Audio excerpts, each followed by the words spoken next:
Alright, is everyone here?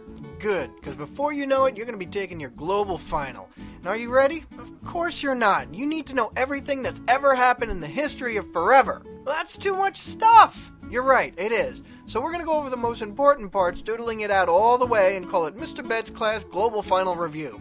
And even if you're not taking a test, you were probably sleeping during high school, so try to stay awake this time.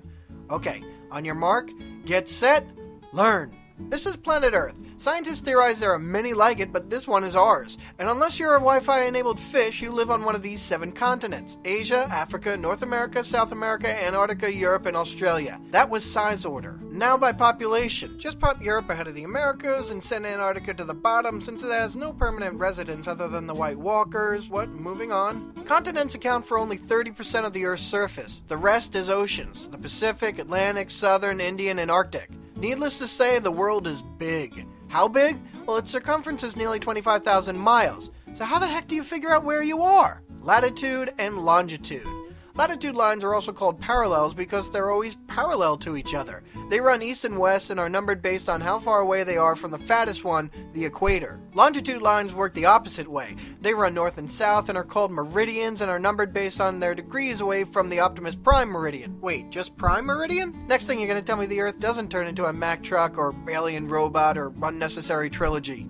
Anyway, latitude changes affect temperature and longitude changes affect time. Now, if I was to add mountains and rivers and deserts and other topographical features, this would be a physical map.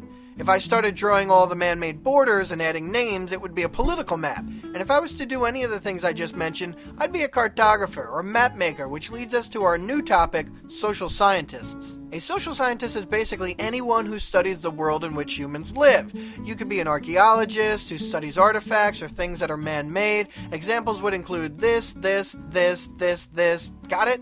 You might be a geographer studying the Earth's surface and how it affects humans and how we try to get back at the environment for sustaining life. Stupid environment. You could be an economist who studies, wait for it, the economy, which is how people use available resources like food and fuel and iPhones. You might be an anthropologist or someone who studies past and present cultures. You know when you look at old pictures of yourself and ask, why did I wear that? Well, that's kind of their job. Lastly, you might be a historian or someone that studies written records. If that's the case, you should probably know the difference between primary and secondary sources. Primary sources are first-hand accounts of events by eyewitnesses. Secondary sources are second-hand accounts told by people that weren't actually there. So if I wrote, I ate some sweet chicken tacos this afternoon, primary source.